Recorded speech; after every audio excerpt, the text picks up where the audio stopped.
What's up, everybody? This is Noah from the All Things Today podcast. I'm going to thank you all for joining us once again. I am Noah, your host. I don't know if I said that or not, but I'm going to say it again just in case I didn't. And I am here with one of my beautiful co-hosts today, Jbomb. What's up, man? Hey, it's Jbomb, or call me Jack, whatever. Happy to be here, ready to get this podcast going, man. And Keith? So, Oh, I'm sorry, guys. So it turned out, we don't get paid at least minimum wage for this podcast. Um, so we still work jobs. We work yeah, we work actual jobs, and unfortunately, our good co-host Keith or Puddy, as some people like. Nope. Oh, you probably heard my dog. I'm sorry. well, Oh, hi. they're going again. Oh, loud dogs. But anyways, um, guys, he's not here this week.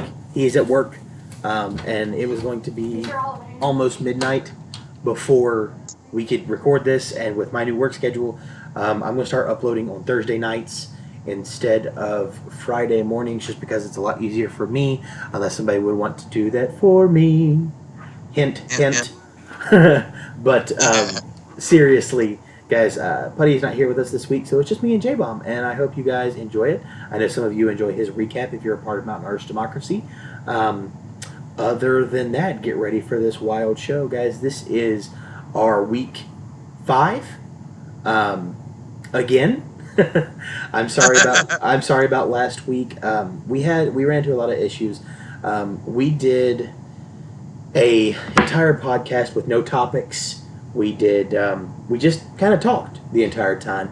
It got a little out of hand, um, as a lot of our podcasts do. But not having any topics, we got a little more out of hand than usual. very out of hand. And so what we were going to do is we were actually going to go in and edit that podcast.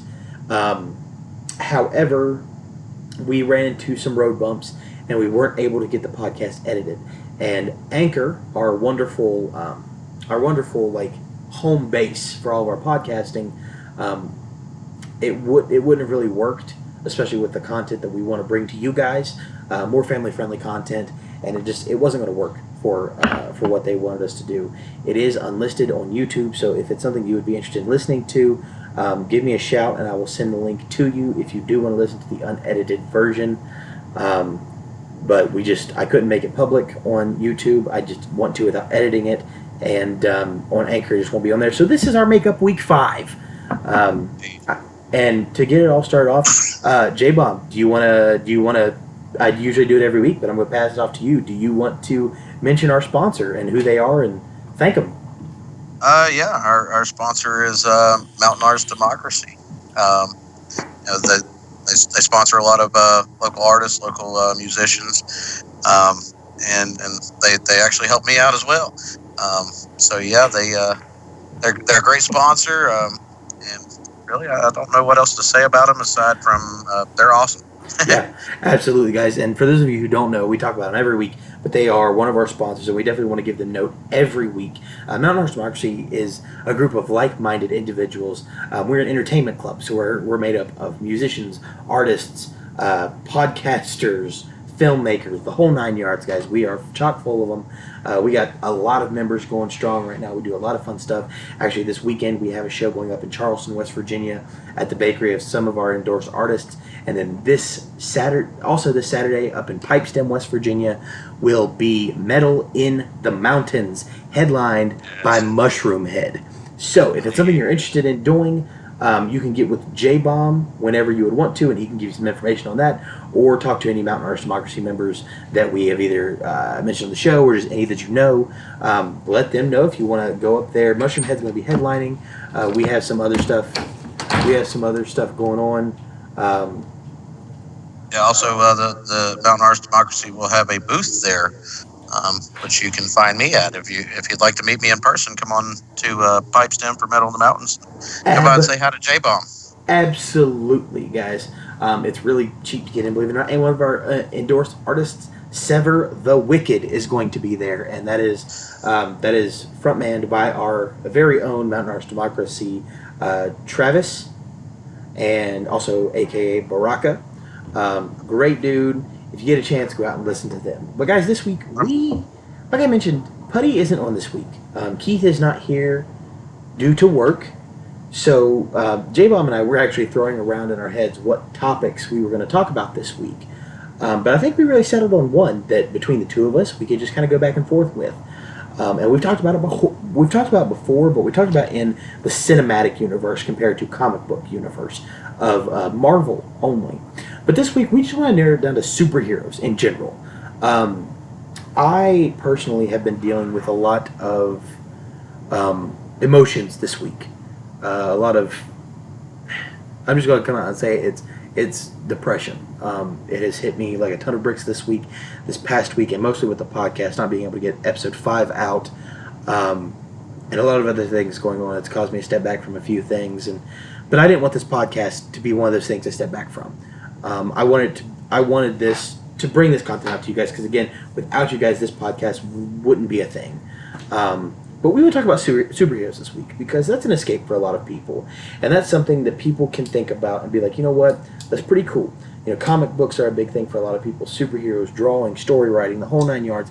And there's a lot more to it than just superheroes. So that's what we really want to go into this week, superheroes just in general. And we've talked about it a little bit before. But, J-Bomb, we're just going to start with, who is your favorite superhero and why? Favorite superhero. I mean, since I was a kid, nowadays, everybody's like, oh, well, you just jumped on the bandwagon. Well, not really. I liked him before anybody knew who he was. I've always been a Wolverine fan. For those that know me, I'm 5'5". I'm a little itty bitty guy, and so was Wolverine. But here was this guy that was, he was short, but he was indestructible. I mean, you couldn't hurt the guy. You could try all day long. You could tear him to pieces, but he'd just come right back, like nothing ever happened. So yeah, Wolverine was always my guy. We were both short, and it's something that kind of spoke to me, and that's where superheroes kind of come in hand with a lot of people that are fans of it. They see that escape, and they see something they can kind of relate to help them. For sure. Wolverine is... I never really got too into X-Men. I liked the idea that they were mutants, and they kind of added an explanation to a lot of...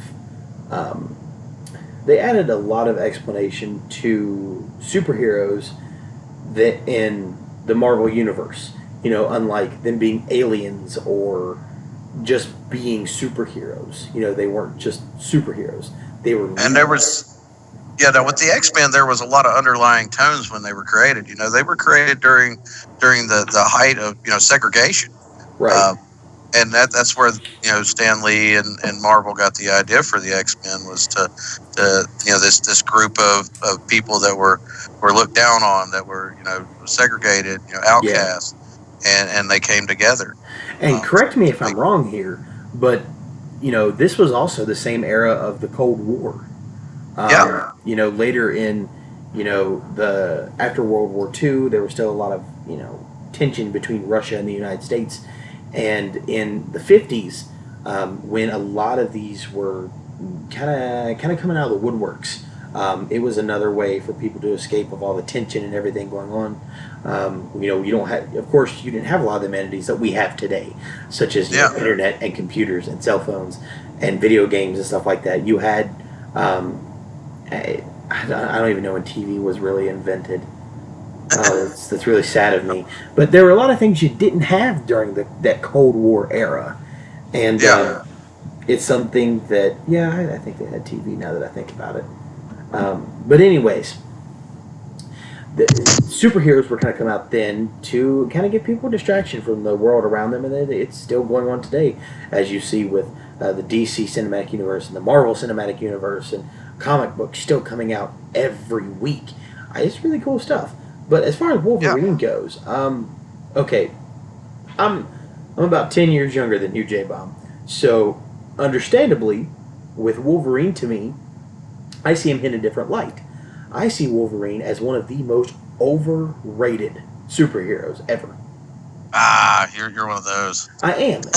And a lot of it is being because ever since I was a little kid, I've been seeing the Wolverine movies come out, a lot of them focusing around him and his story and who he is, and he just always seemed like the main character of a lot of X-Men stuff. And, you know, I was always a guy going for the smaller characters who always seemed to have, for whatever reason, like, cooler powers. Like, look at Vision, for example. Vision is not... and I don't know too much about Vision, so I'm probably going to get a lot of hate for this, but Vision in and of himself, is he or is he not an embodiment of Tony Stark's system Jarvis? Jarvis. That's right. Yeah. Right?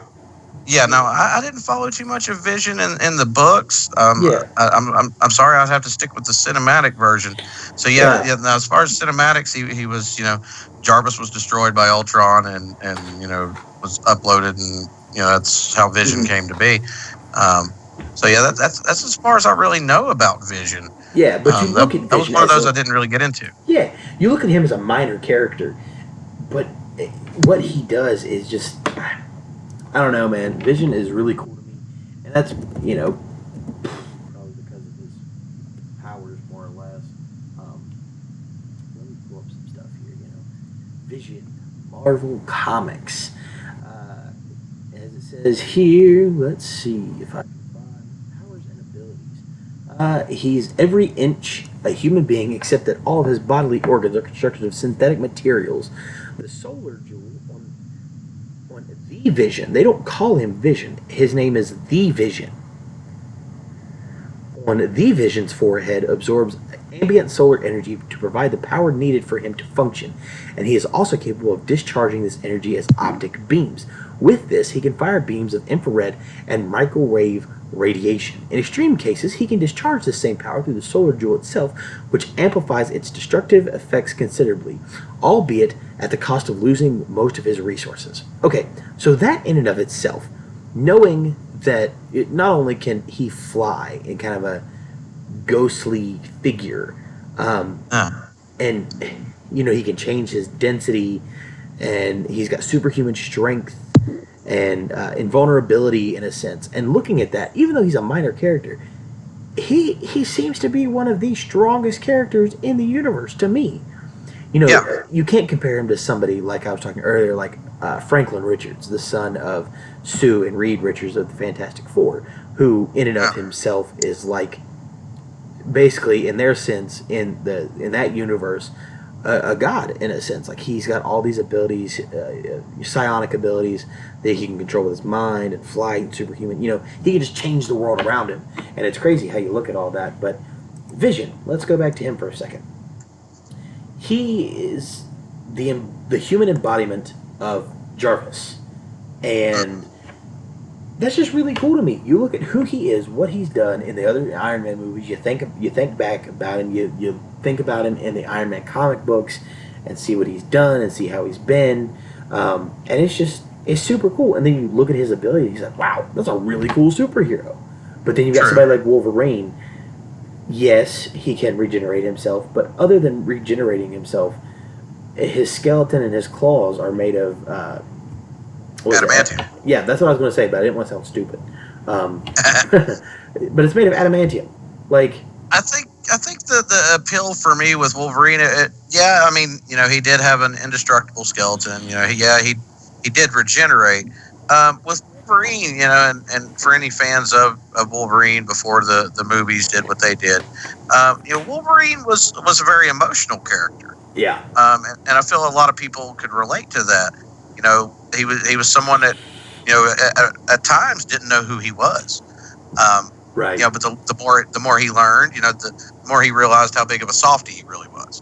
And I think that speaks more to the character of Wolverine than the indestructible guy, because he had this very indestructible body. He was regenerated, but as far as upstairs, he was a big softie. You're right, absolutely, and you can see that in the movies too. The way he feels about certain characters, and the way the way he feels about his team, even though he plays this quote unquote bad boy persona, he is a big softie. He's a very emotional guy. Yeah, absolutely. And I think, Luckily, he don't turn green when he gets angry. yeah, and that's another character. I was looking at when I was in high school.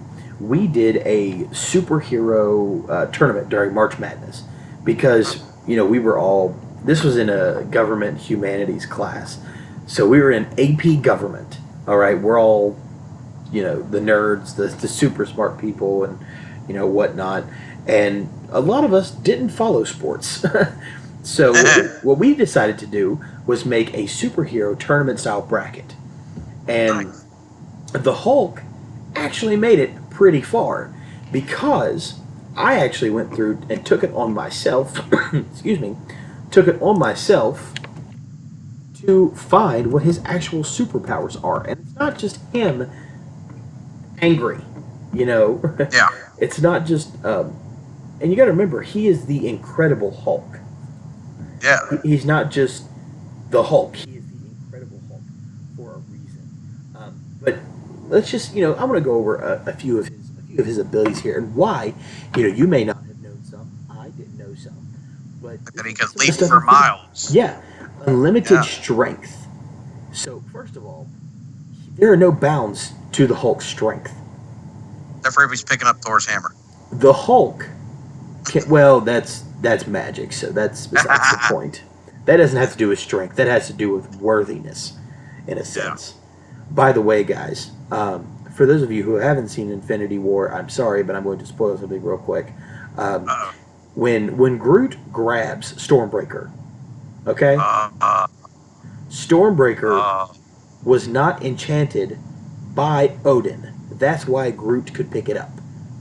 Yeah. That's what it was. It's not That was because he awesome. was. It's not because he was something special. It's because Stormbreaker was not enchanted by Odin when it was created. Mjolnir, Thor's hammer, was, and I'll get to that later. But Hulk has unlimited strength. He's got this one ability called Thunderclap. And it's more like an attack you would hear.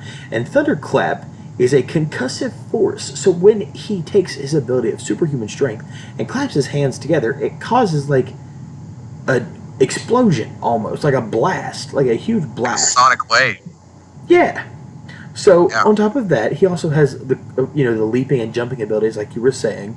It's saying that he can travel miles in a single casual jump. It's a standard mode of transportation for him. All right. Next one, you may or may not have known this. He also has one of the same abilities as Wolverine. Do you know what that is? No. Accelerated healing. So he regenerates. Yes. So within minutes, a hole or a wound on his body can be healed to everything. And there's actually a little comic strip right here where it shows where Hulk was burned down to his bones. Basically, he was burned down to the flesh and bones of his body, and it shows him in just a matter of seconds completely regenerating his entire body, even his hair.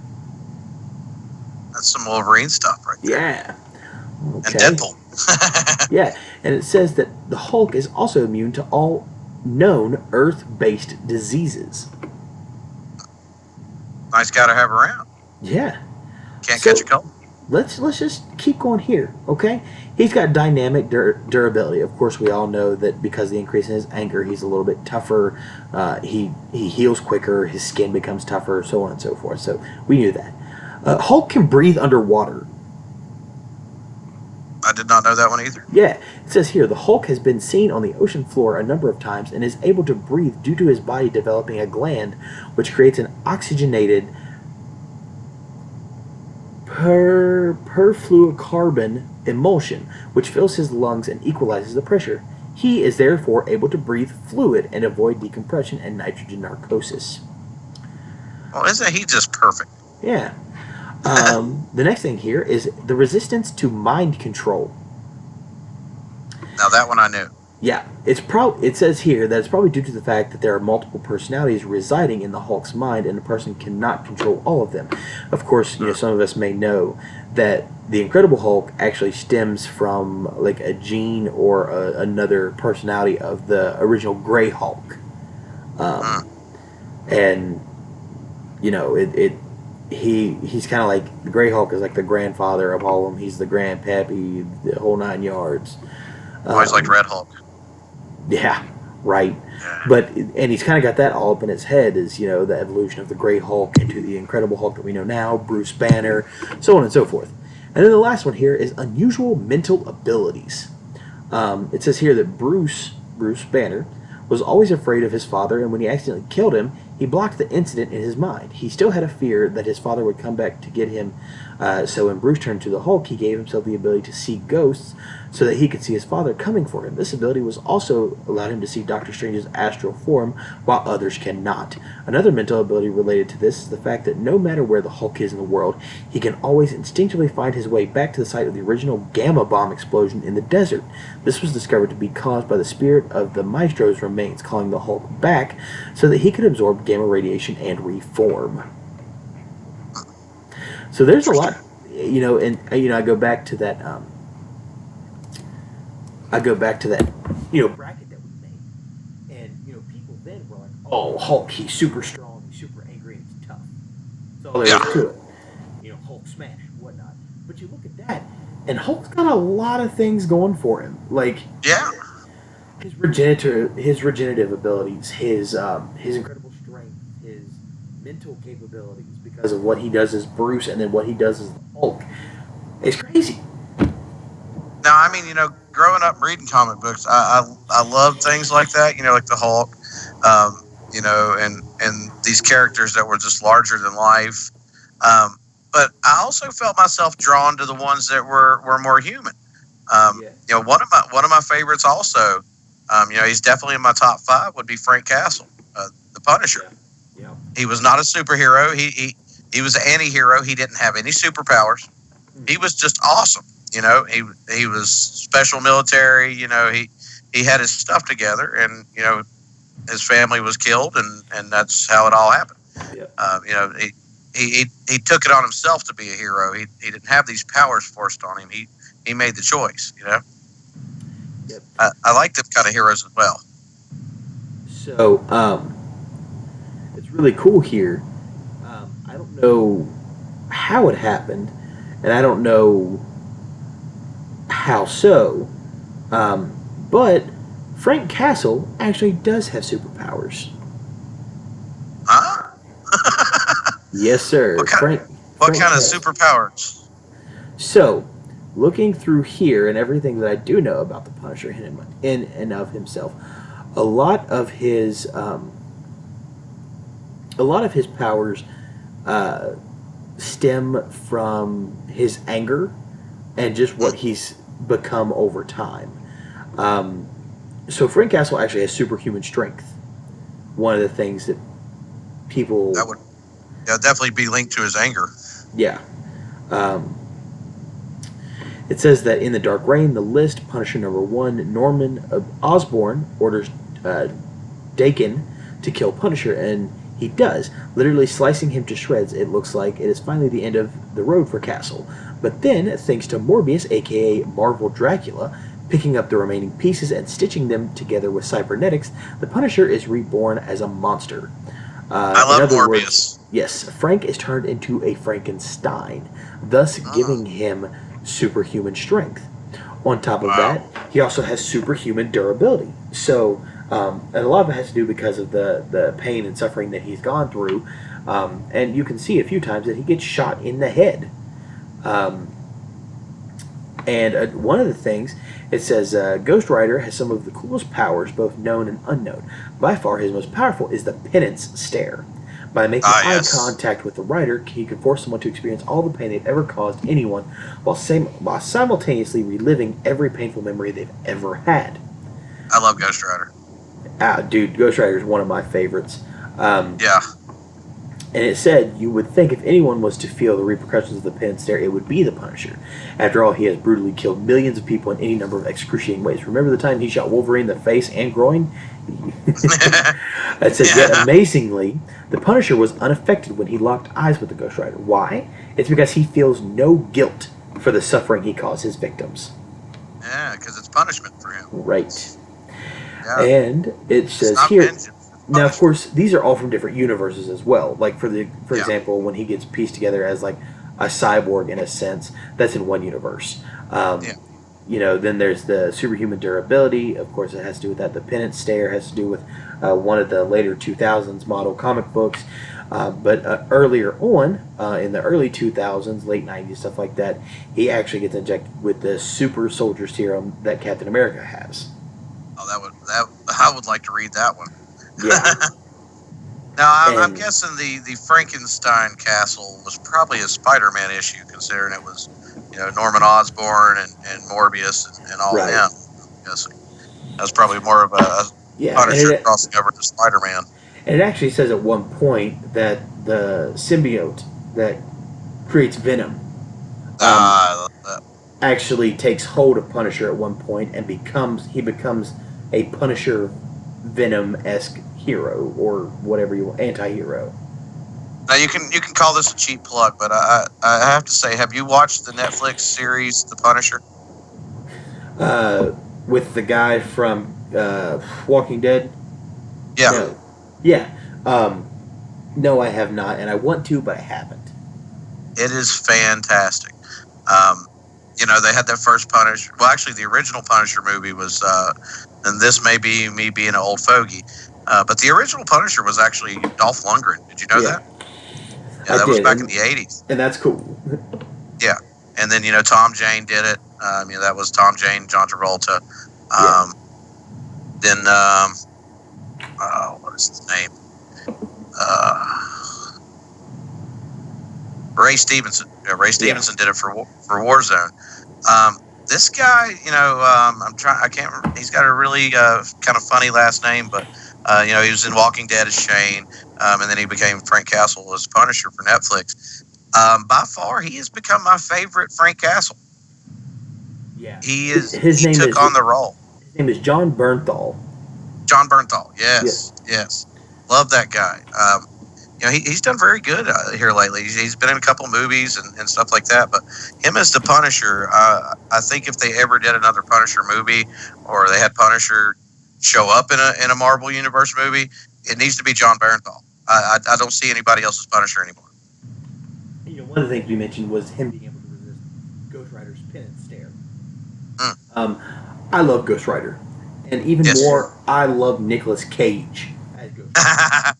Yeah, he did a good. If there's anybody who's ever going to do a Ghost Rider, it should be nobody else but Nicolas Cage. I agree, and a lot of people didn't like Spirit of Vengeance. No, I loved it. I liked it better than the first one. It was more dark. It was more what I expected from a Ghost Rider movie. Yeah, and I wish they would do more with Ghost Rider. Ghost Rider, Spawn, and Punisher are three of some like the most underrated anti-heroes ever. Now, have you heard the announcement that they're actually going to do a Spawn? I have, and it's I think Jamie Foxx. Yeah, I was going to say Jamie Foxx is supposed to be in it, and I don't know if he's going to be playing Spawn or if he's going to be playing the villain. The rumors is he's going to be Spawn. That would be cool. I'd like to see how he does it. With that. Yeah. I mean, he crossed over into the comic book universe when he was Electro in Spider-Man. I wasn't too impressed with that, but I expected something different out of Electro anyway. But I would like to see him take a stab at being Spawn. I think he could pull it off. I would too. I think that would be really cool. Now, I'm a fan of the original Spawn movie, though. Michael Jai White did awesome as Spawn. Now, little known secret here. If you ever want to talk to somebody about Spawn, the person you need to talk to is Skinner. Really? Skinner and my uncle Bill, Keith's dad, the guy who drew up the Mount Marshall logo. They love Spawn. They love everything there is about Spawn. I love Spawn. They know everything there is to know about Spawn. I don't know too much about Spawn. The only reason the little bit that I do know is because of my uncles, of course. Now, did you watch the movie? I did not. You never saw the movie? Wow. No, I have not. You need to put that on your watch list, man. Yeah. I need to put a lot of stuff on my watch list. John Leguizamo was Clown. Yeah. and he was perfect. Martin Sheen was in it, Michael Jai White. It was an awesome movie, and I mean, for the time it came out, it had great CG as far as when he went to hell, and how his cape would come alive, the chains coming out of him. It was very well put together for a comic book movie back in the '90s, because a lot of people. You probably even remember back in the early '90s, those attempts at comic book movies kind of failed. But They the did. Spawn was not one of them. I'm not In gonna my lie. I own the Punisher movie from the early 2000s. The Tom Jane one, Yeah, and that's probably my favorite. I love it. I like the Tom Jane Punisher. Um, it had a lot of heart to it, and Tom Jane's a great actor. Um, but as far as like the real Frank Castle, I liked Warzone better. To me, Ray Stevenson was more that dark Frank Castle character as far as the movies. But like we was talking, John Bernthal doing it for Netflix as the Punisher. He's kind of just took over in my mind now as Punisher. That's all I see now. Yeah, absolutely. And while we're talking about anti-heroes, in a sense, Hmm. my favorite anti-hero, and he was forgotten after, you know, the 2000s movies renditions, both one and two, um, and I think Ron Perlman did amazing. Hellboy. Hellboy, man, I love Hellboy. dude, I do too. And I don't know what it is about Hellboy. I know a lot about him. I know, and it's probably because a lot of it had to do with his occurrence during World War II, and Yeah. I love that fact. I love that he was, and we see that a lot in early comic book history, is because it was around the same time after World War II, around World War II, Yeah. post World War II, Hellboy being summoned by a guy with the last name Rasputin, being Yes. summoned with the help of the fascist party, and I think that is one of the coolest things in the world. And the fact that Ron Perlman did such a fantastic job as Hellboy. He did. And for those of you who don't know Ron Perlman, you should. And if you don't, I'm saddened highly. But Ron Perlman is also, he plays Clay Morrow in Sons of Anarchy, which is my favorite show of all time. Indeed. But that'll be another topic for another day. Our favorite TV shows. And I look I'll talk forward to about that at some topic. point. Absolutely, because I love Sons of Anarchy, and I can talk about it all day, every day. I love Ron Perlman, and anything he does. He was in Blade 2. Yeah. Blade 2, he did great. And he was in a movie. What was it? Journey to Witch Mountain or something like that, or what was it? Oh man, he's done so many cool movies, and I can't. He was in remember Pacific Rim as well. Yeah, he was in. I can't remember what it was called now. It was a really good movie. Came out I'd say many years ago, but it wasn't that long ago. For some reason, though, you put Ron Perlman and you put Guillermo del Toro together, and they do great together. Del Toro, actually, I believe he even did Blade 2, not just Hellboy. So there was a cartoon in 2013. It was a movie, an hour and 15 minutes, called Justice League: The Flashpoint Paradox. Never heard of that one. I haven't either, but apparently Ron Perlman played Deathstroke. Oh, wow. Yeah, I'm going to have to watch that now. Now I'm very interested. I am too. It's got Ron Perlman. It's got Nathan Fillion as Green Lantern. Kevin McKidd as Batman. Michael B. Jordan as Cyborg, the guy who played, what was his name? Warmonger in... Yeah. Can't remember. Let me see. Justin Chambers, for those of you who may not know him, he is in Grey's Anatomy. He played The Flash.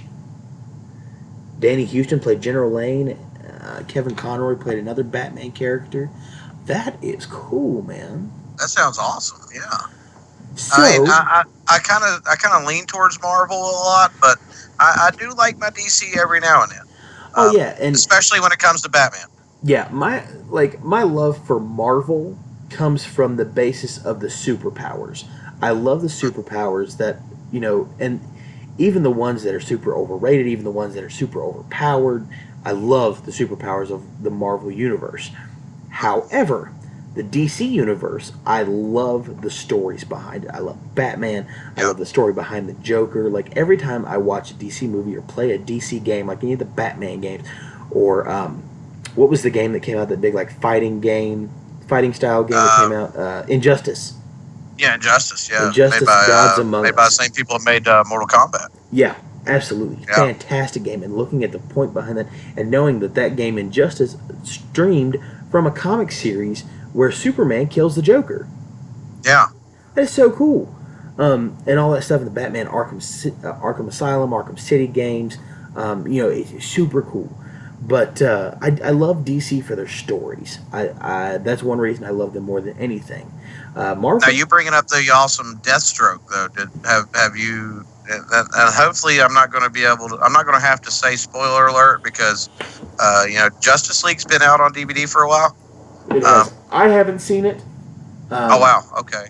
There's a lot of superhero movies that I need to watch, and I just haven't gotten them. Not going to try to spoil anything for you, really, but it's fine because at this point, if nobody's seen it, it's their own fault, and if they, that's true. If there are spoiler alerts, there's spoiler alerts. It happens. It's not like it's out in theaters right now. I'm going to yell out spoiler alert with that one. At the end of Justice League, apparently DC realized, hey, Marvel is known for these after credit scenes. Yeah. So they did one. And theirs was of Lex Luthor sitting on a yacht, and Deathstroke comes walking up. Ooh. And Lex Luthor says, well, I think it's time we make a team of our own. Yeah. And I'm a huge Deadpool fan, and a lot of people, make that correlation of, Marvel's Deadpool is DC's Deathstroke. Yeah, more or less. Pretty much. So when I seen Deathstroke walk up, I was like, "Oh, this is going to get good." Oh man. Who is the character Will Smith played in the recent Suicide Squad movie? What did he play? Deadshot. Deadshot. Yeah. Deadshot originally, it kind of kills me a little bit because Deadshot originally, I believe Deadshot was originally a French sniper. Mm-hmm. I believe he was French. I believe so. Sure. Yeah, with movies, they change that stuff up a lot. And they do, and that's fine by me. I don't care.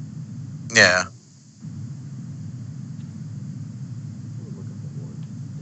I mean, look at the last Fantastic Four. They changed a lot of that up. Yeah. Yeah. Still made a pretty good movie though. And more than likely, what has happened is Deadshot is he's probably gone through a lot of changes. Like now, I think in the new Marvel universe, Thor is a woman, Lady Thor, woman Thor. I've heard about that. Yeah. After Thor died, the guy who originally played Falcon is now Iron Man. And that's fine. I'm cool with that. I mean, characters do have to evolve, and like my father always says, none of us make it out of this alive. So right, that's one of those things where you're going to have to die. So a way to keep a character going is just like with Nightwing. Nightwing was Robin. Yeah, and the part that bothered me the most about Thor, and like I said, I get the evolution of it all. I get characters have to go, they have to die. It happens, obviously. The thing that bothers me is that Thor is a god. Technically, that does bother me. Technically, in that part, he can't really die. He just kind of goes back to Asgard. Now, I don't know all the premise behind why there's now a woman Thor, and Thor is wherever he is. I believe he dies. I can't remember how. But there's also the possibility that he has just gone back to Asgard to fill up Odin's place, which I know Odin does die. Yeah. And I'm not sure either. I haven't followed a lot lately. And that's a shame on me moment, but I'm a father of 3 kids. I can't even afford a comic book nowadays. Right. Exactly. Yeah. And for me to go back and buy all the comics since the woman Thor has been a part of it, and the build up to where Thor leaves her as Thor, I just I don't have the money nor the time to read all that or buy it all, whatever, so on and so forth. But that's a lot of money.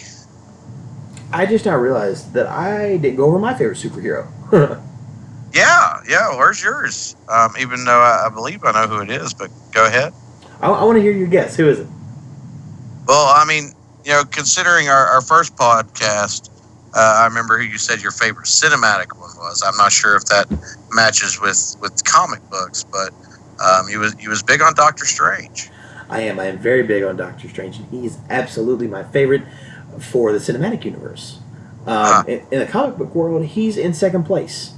okay, And I talked to you about this guy. I think it was before we recorded tonight or not. I can't remember. Yeah, I think it was. probably. Franklin Richards. Ah, yes. For those of you who do not know who Franklin Richards is, and I think I mentioned it before, Franklin Richards is the son of Sue and Reed Richards from the Fantastic Four. Let me just pull up some information here about Franklin Richards. And like I said before, my love with Marvel superheroes are the crazy powers that they have. Now, Yeah. given that, Franklin Richards is quite a special case with this. So turns out that Sue has a lot of troubles with her pregnancy with Franklin. A lot of stuff going on. There's a lot of things that goes on, and it has to do with cosmic rays from the gamma radiation and everything. Anyways, Franklin is born, and Franklin is more or less to say he is one of the what's the word I'm looking for here? I can't find it. Shoot. I don't know why I can't think of it. Podcaster's block. It really is. I did it earlier with John Berth also. Yeah, one of the beings, one of the cosmic beings in the Marvel universe, like Galactus. I cannot think of what their names are, but they're basically multi-dimensional beings that shouldn't be messed with. Well, Franklin Richards essentially kills them all. He has vast psionic powers. His abilities are so great that he can create pocket universes in alternate realities. And it actually says here that as a small kid, for entertainment, he would create entire universes in his hand and create beings and stuff like that just for fun. And it's crazy to see that he can do all this stuff. And one of the things that I talked about, I think it was in the first podcast, was I kind of joked about it, but being a spatial kinetic, and that is the ability to control time and space. Franklin Richards has that power, and that is like the superpower. If I were to create my own hero, that's the powers they would have, is the ability to control time and space. Now, of course, it would become unlocked over time, not just, oh, you know what, you're 10 years old, here's all the powers in the world to defeat any enemy at any moment. But it's a cool power to have. Like, you know what, you want to create a wormhole because you want to, go for it. You want to create antimatter in your hand to play with, like a soccer ball, go for it. I mean, if you want to create millions of dollars in cash in your bank account, you have the ability to pause time, do that, and make people believe that that was there because you worked for it. Like, my kind of guy. It's crazy that and you know, I think about this all the time. I'm like, man, what would it be like if I was a spatial connect? What would I do right now? I wouldn't own a car. I would teleport to work every day. Or I'd freeze time and just walk, enjoy my time. You know, I don't know what I would do. I'd give myself a cooler car. I'd fast forward through the work week and have weekends forever. Right? Fast forward to payday. Yeah. You know, make it. Don't know what happened till then, but okay. Yeah, seriously. And it's just cool to think about. And he's probably my favorite superhero of all time just because of his abilities, who he is, and how he came to be. Now, we all know that the Fantastic Four universe is like out there. You know, gamma radiation gave them superpowers. Now they're superheroes. Everybody loves them, so on and so forth. And then there you have a son who can control the world and universe around them. And, you know, it's far-fetched. It's way out there. But, you know, they're superheroes. It happens. Yeah. But I mean, look at Ben Grimm. You know, Ben Grimm's a big piece of rock. Yeah, seriously. But I mean, you just look at the powers. If anybody wants to go through, there's a page. It's marvel.com/universe/Richards. There's a lot of other words in there, but you can basically go to marvel.com and type in Franklin or Richards, Franklin, and tell you everything you want to know about him. It goes over a power grid, goes over a detailed page, his history, how he came to be, his superpowers, whole 9 yards. I'm very interested in him. I think it's really cool. It actually talks about him going in here and killing Thanos once before. He's got a lot of nicknames, got a lot of aliases. Um, I don't know. If I know yeah. you're kind of going in and out on me. I don't know if you're hearing that on your end, but your audio is kind of going real high and real low. I'm not. I don't know what's going on. Is it Oh, okay there you now? go. You're good. Yeah, you're Okay. good. So like, it's probably because I'm talking with my hands and waving it in front of my face. Talking with the hands again. Yeah, but like Franklin Can't see Richards' aliases. Nickname Tattletale, nickname Psylord, nickname Ego Spawn, nickname Avatar. Just because of his abilities. His first appearance was in Fantastic Four Annual number 6, in case any of you would like to read up about him in the comic books that don't know enough about him. But he's my favorite.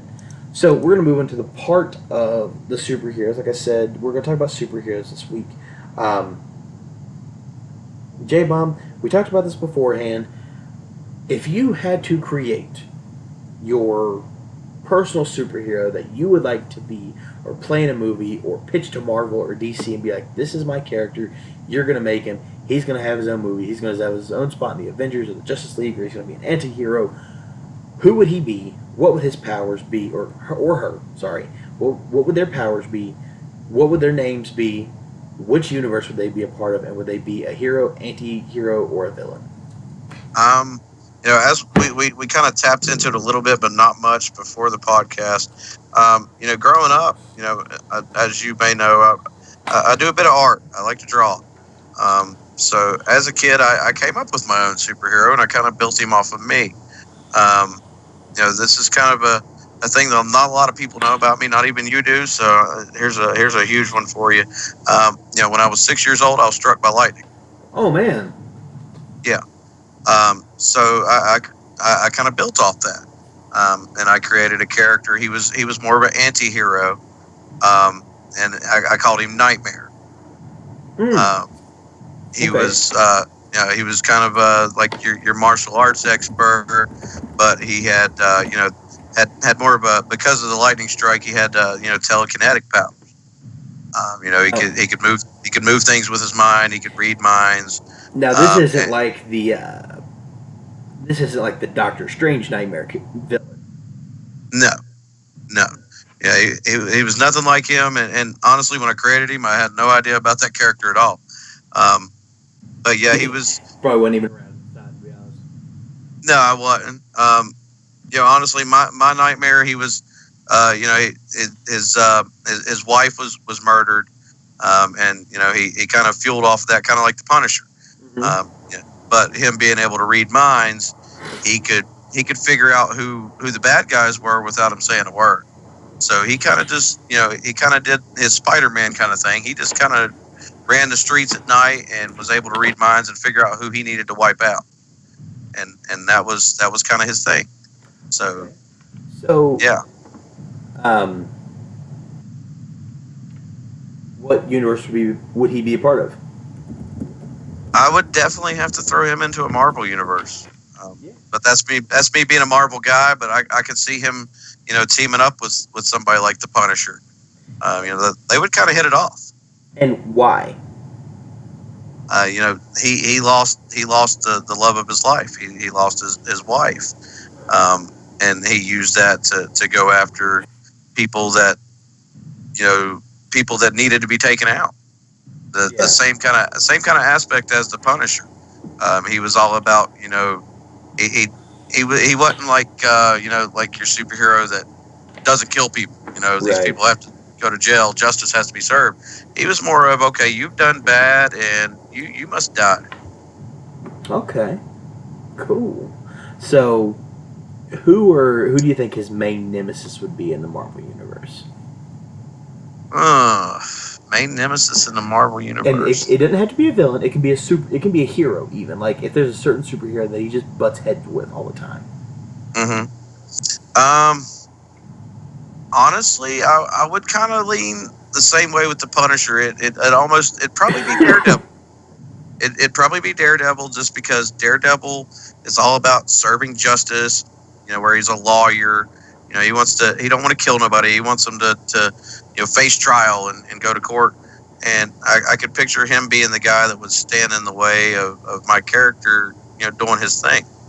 Also like Spider-Man too. Spider-Man didn't like killing people, so I could also picture Spider-Man jumping in there and trying to stop him every now and then. Yeah. Okay. Right on, man. So I think.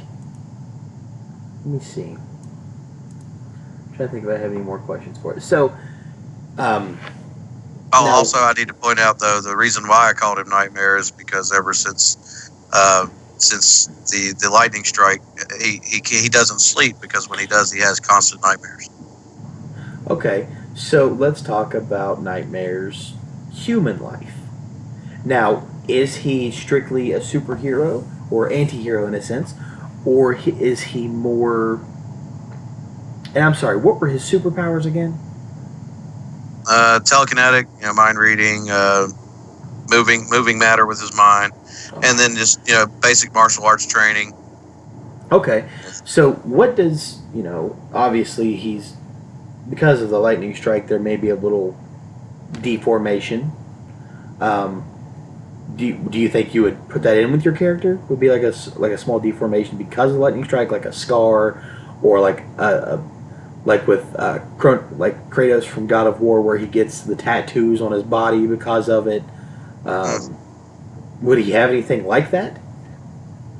I created this character like 18 years ago, so it's kind of hard to remember everything. But I do remember that. But if you had to create it now.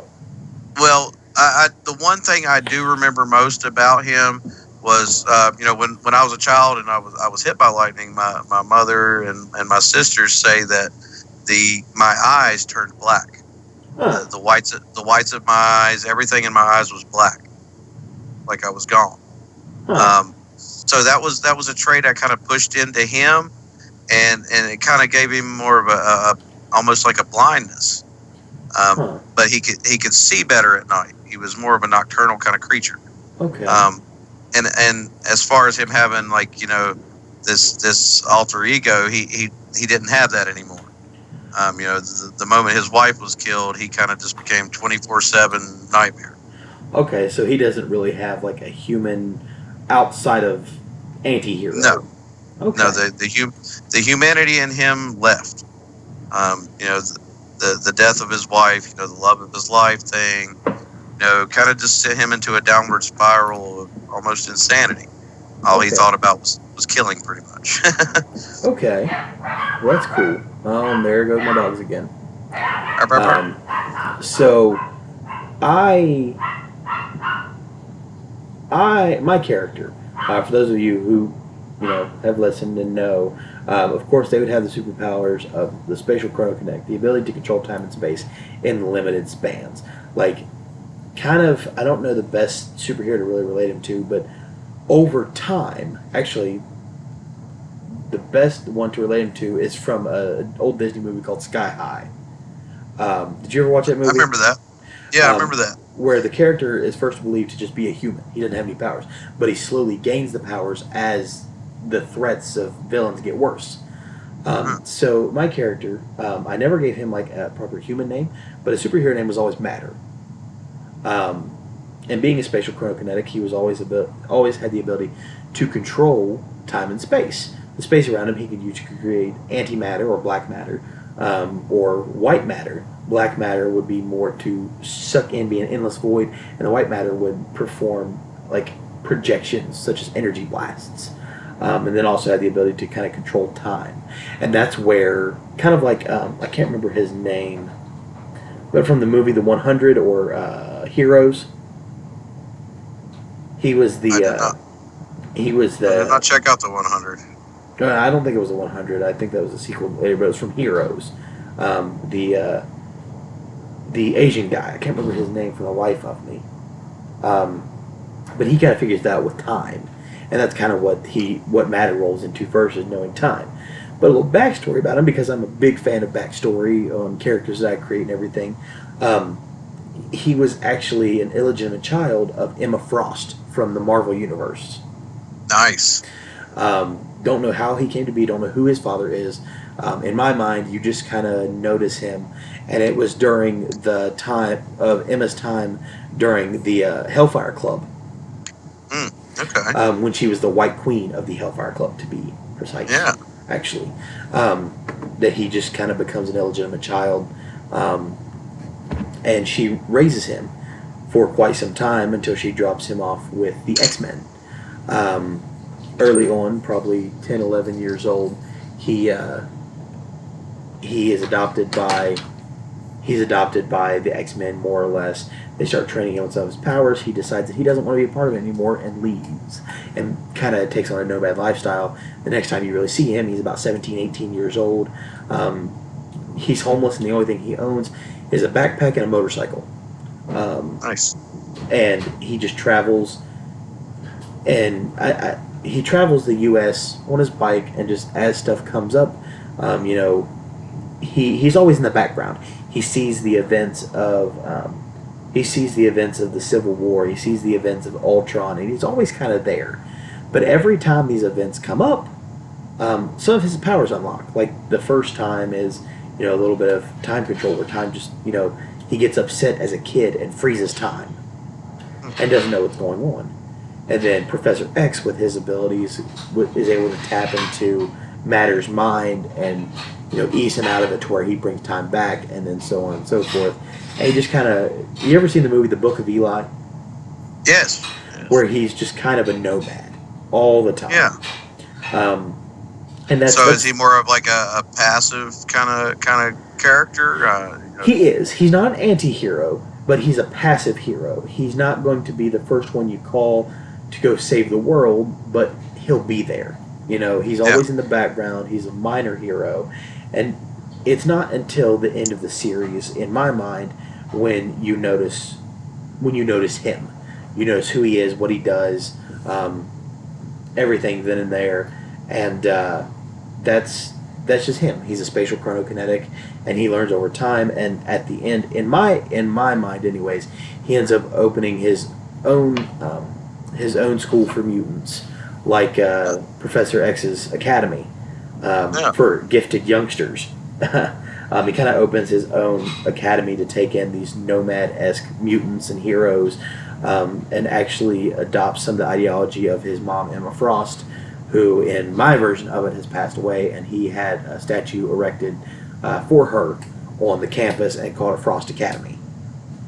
Now, is he like is he more of a kill the bad guy kind of guy, or is he more of a, you know, let justice be served kind of bad guy? Or so the kind of guy that the kind of hero that I believe Matter would be is to incapacitate the enemy, or more or less postpone the events of the enemy.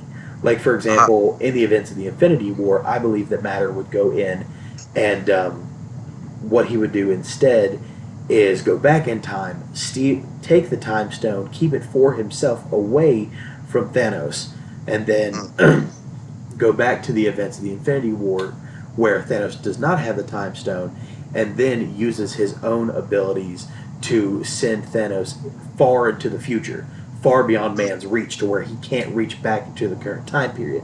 He's not dead. Nice. He's just incapacitated. Nice. So, not a bad idea. Right, and that's kind of where it goes. You know, you throw up Galactus, you throw up Ultron, you throw up Loki, the Frost Giants, the whole 9 yards. That's how he would do things. Is he would never kill them.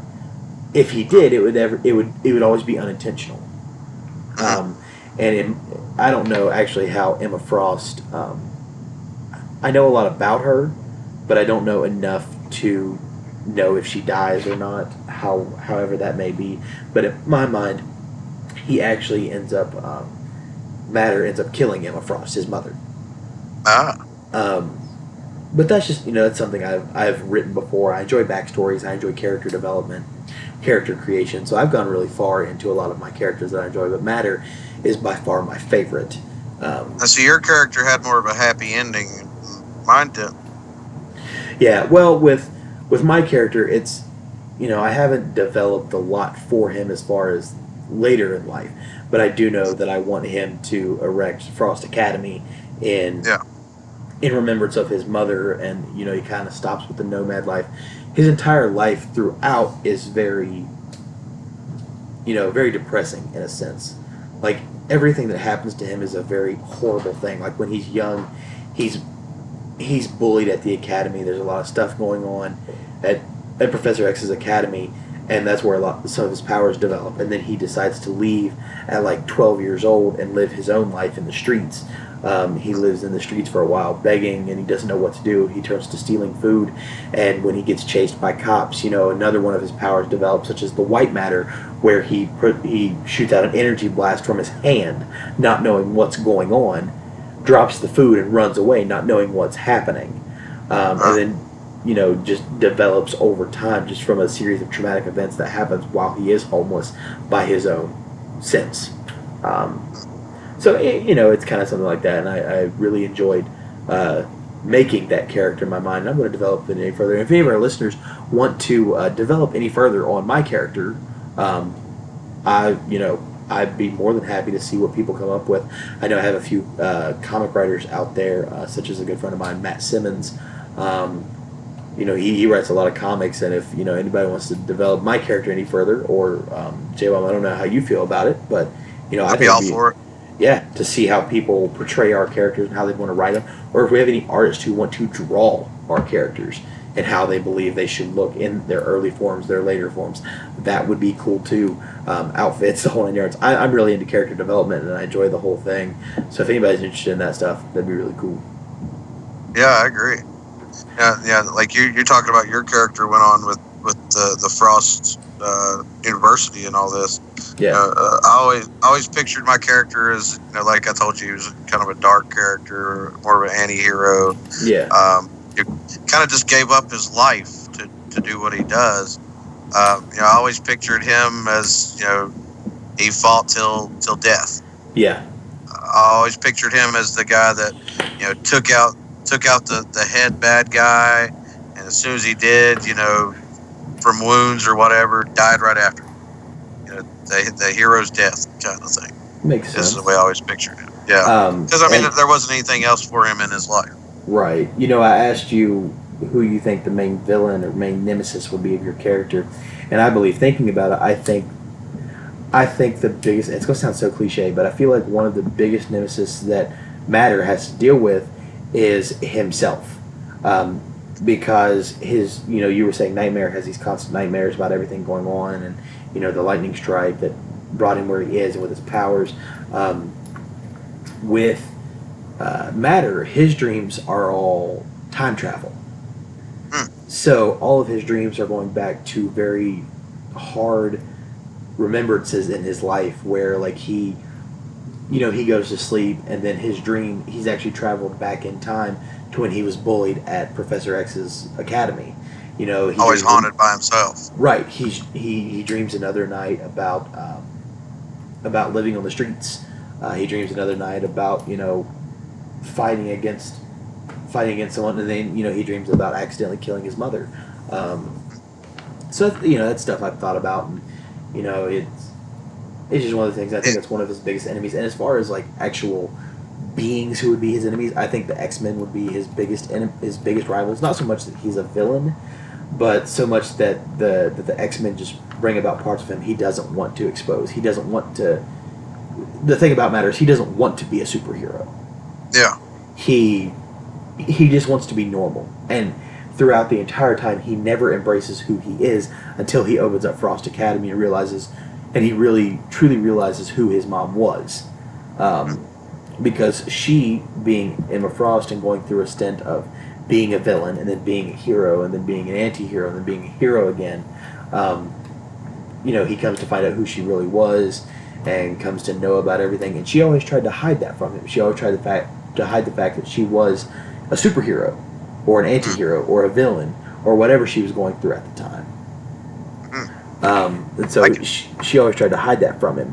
And so he never learned to really embrace it until he come to find out who she really was, what she did, all the good she did, along with the bad that she did, and decided he was going to do something good himself when he's, I'm going to say in his 50s, and opens the Frost Academy. Nice. So that's kind of my thought behind it. But Yeah, I dig that. Yeah. Did you have anything else for our superhero? Honestly, there's one superhero that I have to mention because I never mentioned him, and he was one of my favorites growing up as well. And nobody ever even talks about this guy much. Yeah. And he's made appearances in movies. Nightcrawler. Yes. One of my favorites. Kurt Wagner. Yeah. The son of Mystique. Yeah. Yes. I loved him, and I think that ties in with Wolverine being my favorite, because Kurt was one of those characters that actually brought more of that human side out of Wolverine. Yeah. Kurt brought because Kurt spent a lot of his time, as a religious icon. Right. He was big on religion, and he brought religion to Wolverine and kind of brought more of that human out of. Right. And Kurt was always one of those underrated characters. Right. The dude he could teleport anywhere, and teleporting would be an awesome superpower in itself. I remember watching an episode of the cartoon when I was a kid of the X-Men, and there was an episode all about Nightcrawler and his history and everything. And at one point, I don't know what happened, but there was somebody who decided to go through to teleport with him, and they were able to slow time down. And they were able to see what he was teleporting through when he slowed down. And it was like this alternate universe of like these terrible monsters that tried to kill him and attack him while he was teleporting. Yeah, I actually have every episode of that cartoon. That's awesome. Yeah, I watch them all the time. So yeah, I love those, and like the Dawn of the Sentinels. Yeah. And then Apocalypse and all that. I love the way. I mean, I know you said you didn't really grow up too much on X-Men, but dude, that was my thing growing up. X-Men was my thing. I mean, and it's not so much that I didn't have anything to do with it. My dad loved the X-Men. My dad, that's his favorite superhero group of all time. But personally, I wasn't a huge fan of the X-Men. But, I was a big X-Men guy. I was huge on it, and I guess that kind of leads me into why, nowadays my top two superheroes are Wolverine and Deadpool. Yeah. Because they're part of that X-Men universe. I love the X-Men universe. Well, guys, on that note, I think that really concludes our superhero talk. Jbomb, thank you for joining me again for this episode. And always. For every other episode we've done. Superhero talk. Guys, if you have any superheroes that you've created or your favorite superheroes or anything you want to talk about, let us know in our comments of our YouTube videos or in our YouTube on our YouTube channel that we upload on. And let us know on Patreon. Let us know on Facebook. Who are some of your favorite superheroes? Who are superheroes that you've drawn? Yeah. Who are superheroes that you've created? But guys, I want to thank you all so much for joining us again. I want to thank our sponsor, Mountain Arts Democracy, for sponsoring this. And guys, again, like I mentioned, go check out our Facebook at facebook.com, allthingstoday-podcast. Check us out on our Patreon account at patreon.com/allthingstoday304. And check us out on YouTube at All Things Today, guys. Again, thank you all so much. Jbomb, thank you for joining us. And we miss you, Puddy. We missed you this week. All right. On that note, guys, thank you so much for joining us. Peace.